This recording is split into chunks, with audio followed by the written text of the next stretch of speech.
Hey everybody, Courtney Smith here, and now I want to tell you we're coming to the end of this sequence of videos, and I want to tell you exactly what's going to happen. Let's dive right into it.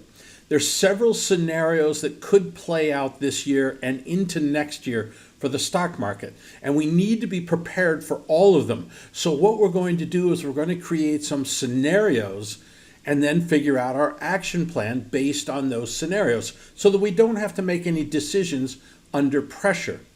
So the first one is muddle along. We see the stock market muddle along just like it's been doing, a slow grinding bull market, the occasional drop here.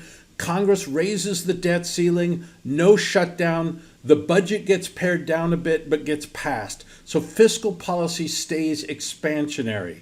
The Fed keeps making moves to tighten more and end the quantitative easing. The market drops sharply and the Fed reverses sharply. Follow that closely. The Fed keeps tightening, the market drops 5-10%, and the Fed just eases again. So that keeps us muddling along. In this scenario, the stock market muddles through and slowly and sluggishly climbs further into the spring of 2022. Let's talk about scenario number 2, the bull case. The muddle is the bull case, okay? It would be more bullish if the Fed stopped talking about tapering, but I don't think that they will. The Congress will likely keep the fiscal gas pedal to the floor. The stock market would continue higher, but at a slightly higher rate than the muddle. Now, if the Fed were to stop tightening, stop the reverse repos, then we would see the stock market do better. And instead of this very low curve, we might see it move up to 20 or 30% or 45% would be great. But let's talk about the bear case.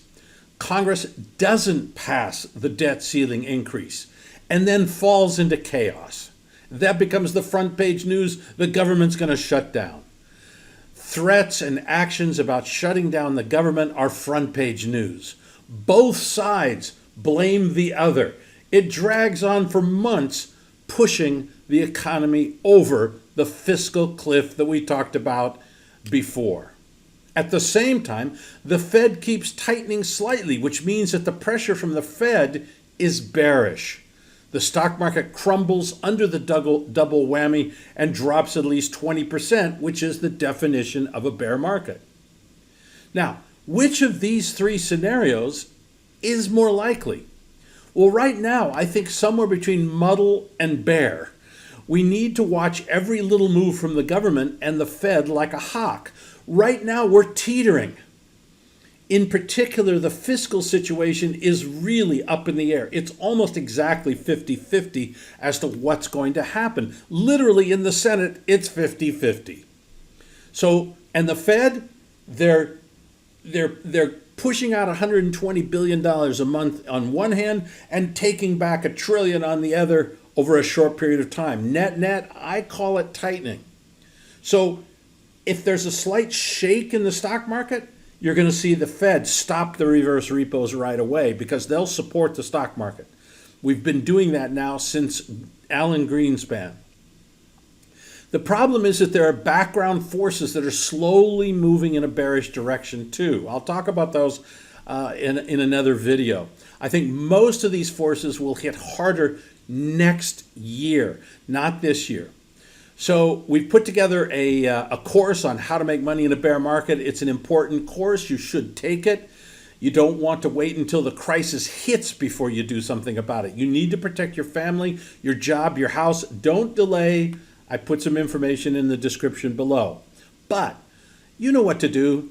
Click like, subscribe, do all that stuff. But here's the other thing I want you to do.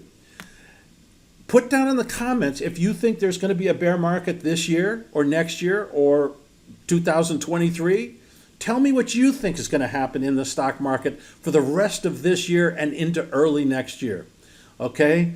Now, I haven't been bearish for 18 months, and I really wouldn't call myself bearish right now. But clouds are gathering. So I wanted to get as many people as possible to be prepared, which is why I wanted to do this sequence of videos for you. All right, everybody, we'll talk to you later.